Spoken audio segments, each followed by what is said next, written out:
आखिरी पैराग्राफ में लिखा कि मैं रहम की अप्रोच अडॉप्ट करते हुए, क्योंकि खान साहब की उम्र को मद्देनज़र रखते हुए और उनकी अहलिया चूँकि फ़ीमेल हैं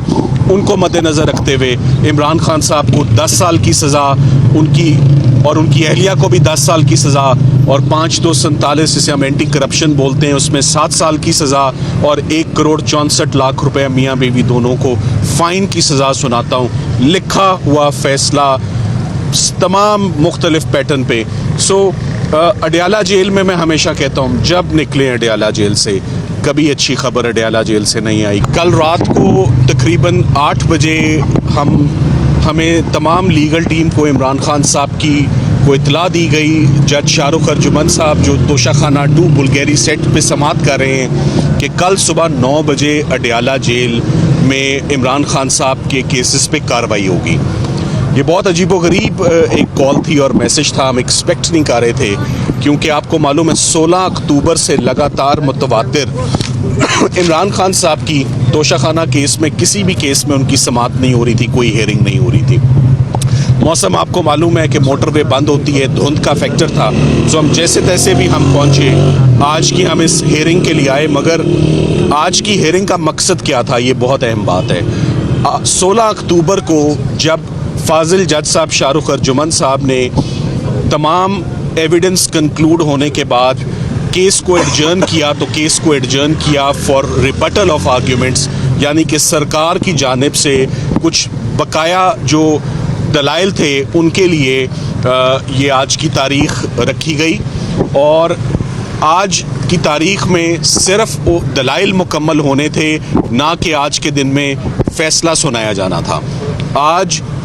9:05 पे जज साहब अंदर चले जाते हैं। एक्स्ट्राऑर्डिनरी हम सिक्योरिटी बार सेंस भी करते हैं, नाके भी सेंस करते हैं, फैमिली मेम्बर्स को भी अंदर नहीं जाने दिया, पहुंचने दिया। वहीं से वो जिसे कहते हैं माथा ठनका के अंदर कोई ना कोई दोबारा वही कार्रवाई हो रही है जो साइफ़र में हुई, जो इद्दत निकाह में हुई, जो तोशाखाना 1 में हुई, जो फॉरेन फंडिंग में हुई, जो 9 मई के केसेस में होता आया आज दिन तक। वही पैटर्न है, पैटर्न हमारे लिए कोई नया नहीं है।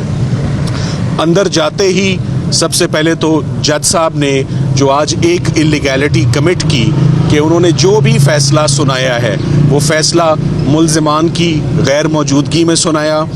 और उनके वकला की भी गैर मौजूदगी में ये फ़ैसला सुनाया। आज का दिन तो जज साहब ने सिर्फ दलाइल मुकम्मल करके फुल स्टॉप लगा के उन दलाइल के ऊपर डिलिबरेशंस करके अपना फ़ैसला सुनाना था, मगर वो आज अपना फ़ैसला साथ लिख कर लाए हुए थे। 59 पेजेस पर मुश्तमिल फ़ैसला, 32 पैराग्राफ उन्होंने लिखे और उन्होंने आखिरी पैराग्राफ में लिखा कि मैं रहम की अप्रोच अडॉप्ट करते हुए, क्योंकि खान साहब की उम्र को मद्देनज़र रखते हुए और उनकी अहलिया चूँकि फ़ीमेल हैं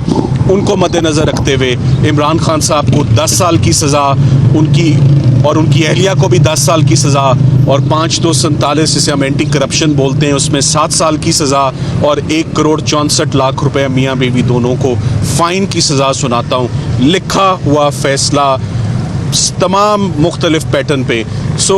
अडयाला जेल में मैं हमेशा कहता हूँ जब निकले अडयाला जेल से, कभी अच्छी खबर अडयाला जेल से नहीं आई, कभी इंसाफ नहीं हुआ अडयाला जेल से, कभी मेरिट पर फैसला नहीं हुआ। और हम हमेशा माजी में हम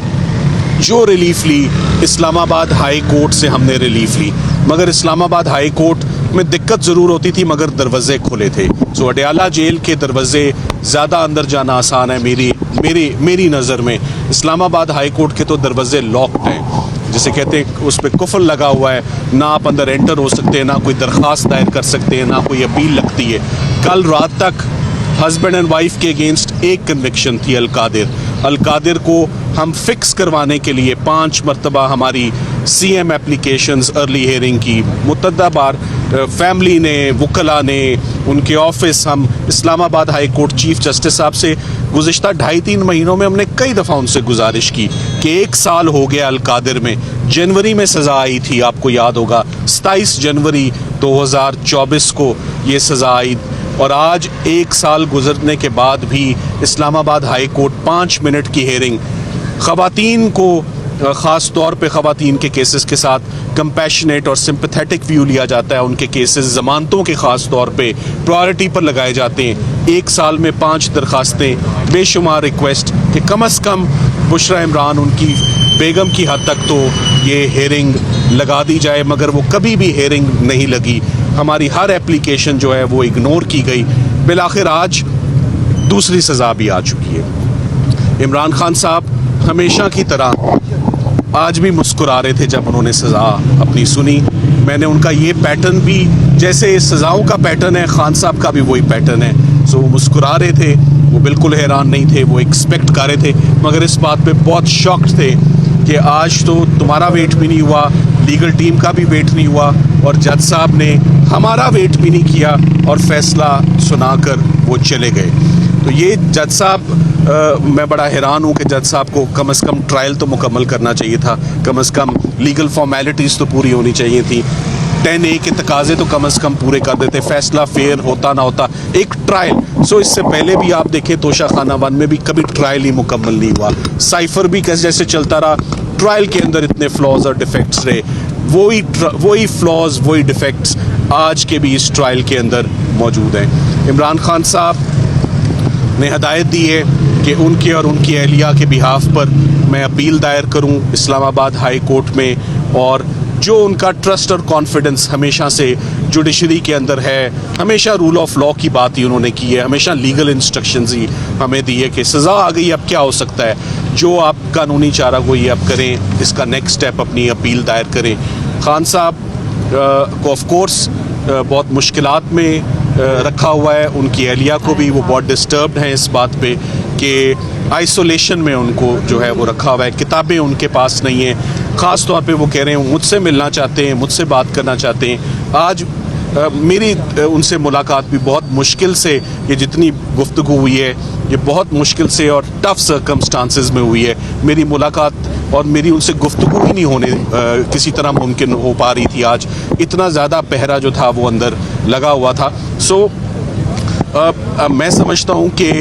बीइंग हिज लॉयर, उनको रिप्रेजेंट करते हुए हमें तकरीबन 2.5 साल हो गए हैं, लातादाद मुकदमात, 350 गुफ्तगू करने के लिए 3.5 मिनट भी नहीं है। आज का फ़ैसला ना वो सुन सके, ना वो समझ सके, ना उनको मालूम है कि सज़ा कितनी हुई, क्योंकि जज साहब तो बता कर ही नहीं गए। सो इंशाल्लाह लीगल टीम जैसे पहले आज दिन तक लीगल टीम उनके मुकदमात लड़ती आ रही है, हम अपना काम उसी इंथ्यूजियाज़म से हम अपना काम जारी रखेंगे। लीगल टीम ने आज दिन तक जितने मुकदमात उनके ख़िलाफ़ बने वो सब के सब ख़त्म किए हुए। अब मुकदमात अगर हाई कोर्ट सुनवाई ना वहाँ पर हो, केसेस ही ना लगें, तो केसेस ख़त्म कैसे हों। मगर इमरान खान साहब के हौसले वो बुलंद हैं, वो ही इज़ नॉट। सलमान साहब ये बताइएगा कि आपकी डिफेंस क्या बहुत कमज़ोर थी, क्योंकि आप बार बार इल्तिफा की दरख्वास्तें जो है वो 2.5 साल तक देते रहे, तो क्या वजह थी कि आप लोगों ने इतनी ज़्यादा इल्तिफा की मुख्तलिफ मौक़ों पर दरख्वास्तें दी और आपकी डिफेंस वीक थी जो 5 साल में ये सजा हुई? देखिए, आपने कहा बार बार, आप बार बार में ये कहना भूल गए 26 मरतबा आप ये भूल गए कि सरकार तोशा खाना का केस बार बार बना कर लाती है। शायद आप इस बात को आप नहीं सर, आप लेट मी करेक्ट यू, दूसरा केस नहीं है। ECP versus Imran Khan Toshakhana का पहला केस था, नैब वर्सेस इमरान खान ग्राफ सेट दूसरा केस था, जज अफजल मजूका के पास FIR चल रही है तोशा खाना गिफ्ट्स के ऊपर, ये तीसरा केस था। FIA जिसने पोस्ट ऑफिस बन के रातों रात नैब से तफ्तीश टेक ओवर करके बगैर कोई तफ्तीश किए, बगैर कोई कागज़ देखे पोस्ट ऑफिस बनती है और नैब चौथी मरतबा ये केस सुनती है। सो अल्तबा तो हाई कोर्ट लेता रहा, क्योंकि हमने इस बार बार की अटेम्प्ट को जब हाई कोर्ट चैलेंज किया तो हमारी कभी रिवीजन पिटिशन लगी नहीं, मुकदमात लगे नहीं। सो इमरान खान साहब के मुकदमात एक ही डिमांड है सर, जैसे नीचे लगते हैं, जिस तेज़ी से, जिस स्विफ्टनेस से, जिस पेस से नीचे ट्रायल्स चलते हैं, वैसे हाई कोर्ट भी हेयरिंग देना वैसे।